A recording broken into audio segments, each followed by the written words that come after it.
Assalamualaikum warahmatullahi wabarakatuh. Halo teman-teman, bagaimana kabarnya? Udah libur ya, habis UTS. Nah, sekarang kita coba belajar lagi. Kita coba move on dari UTS dan cukup UTS menjadi motivasi kita agar lebih baik ke depannya ya. Oke, jadi TM 9 ini materi terkait AKM dan PHKM, kita akan membahas mengenai pengakuan pendapatan. Di sini aku menggunakan PPT yang disusun oleh Pak Lutfi Mahrus ya, dosen PKN STAN. Oke, jadi tujuan dari pengakuan pendapatan itu siapa?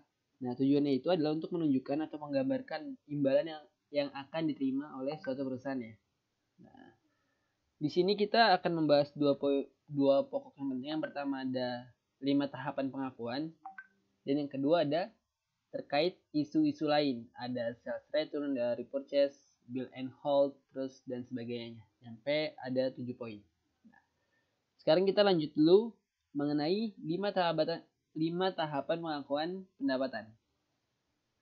Nah, jadi teman-teman, yang pertama itu ada mengidentifikasi kontrak.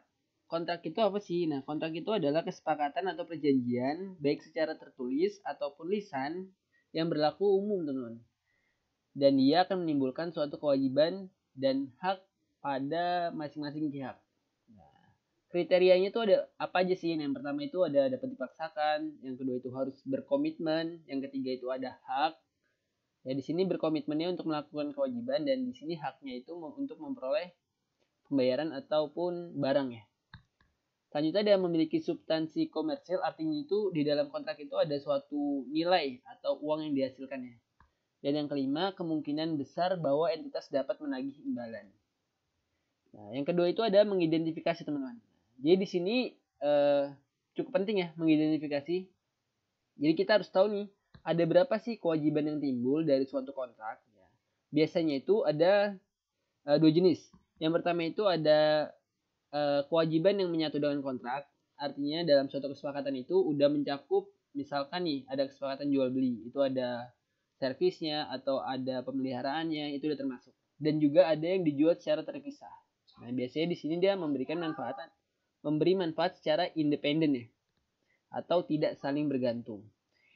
Yang ketiga itu ada menentukan harga transaksi, teman-teman. Nah, jadi untuk menentukan harga ini kita harus mempertimbangkan nih, ada 4 poin, teman-teman. Yang pertama ada imbalan variabel.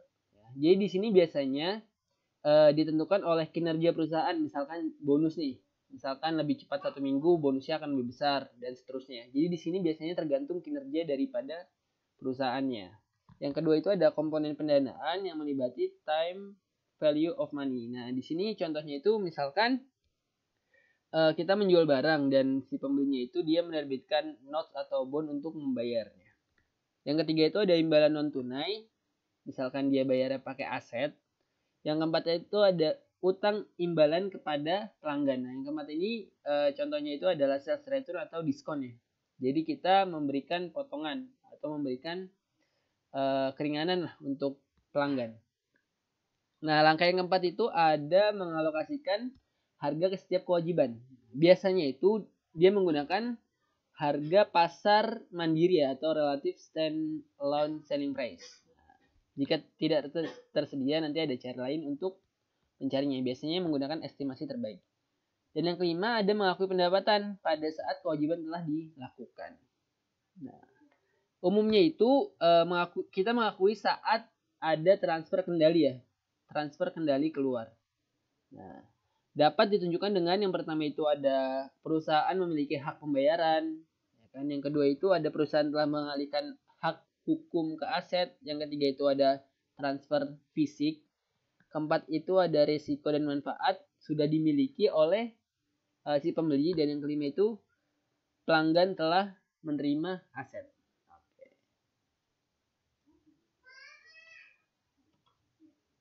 Kita lanjut. Nah, di sini ada ilustrasinya nih. Ilustrasi singkatnya aja. Doni Cafe menawarkan kepada pelanggan potongan harga $2 untuk secangkir besar kopi.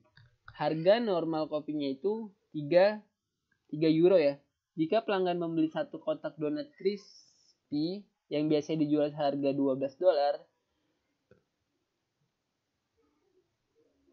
di sini ada potongan $2 jika dia membeli satu kotak donat crispy yang biasanya dijual seharga $12.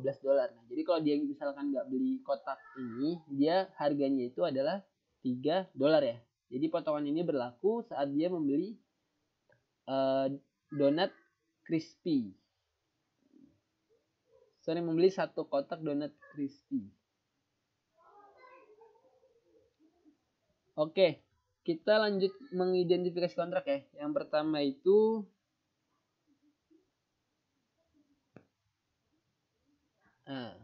apa sih kontraknya yang terjadi?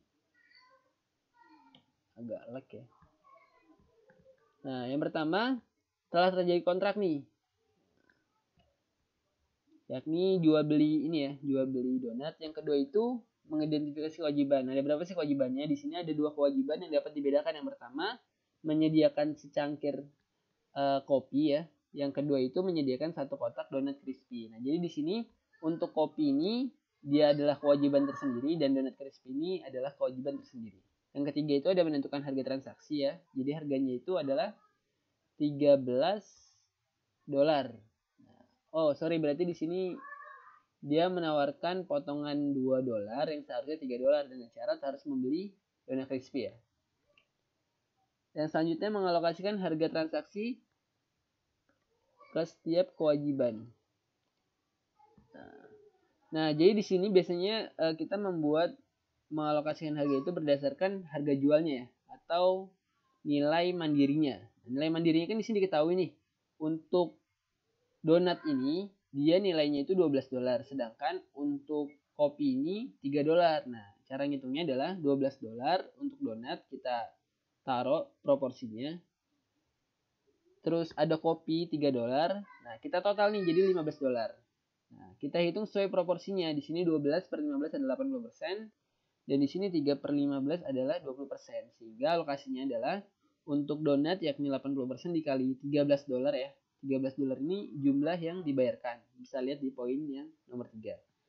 Yang kedua ada 20% dikali $13 sama dengan 2,6. Dan yang ketiga ada totalnya. Totalnya itu jadi $13. Yang langkah kelima, mengakui pendapatan. Doni Cafe mengakui pendapatan sebesar $13 pada saat donat sudah diserahkan kepada pelanggan, atau biasa disebut kendali sudah berpindah ya.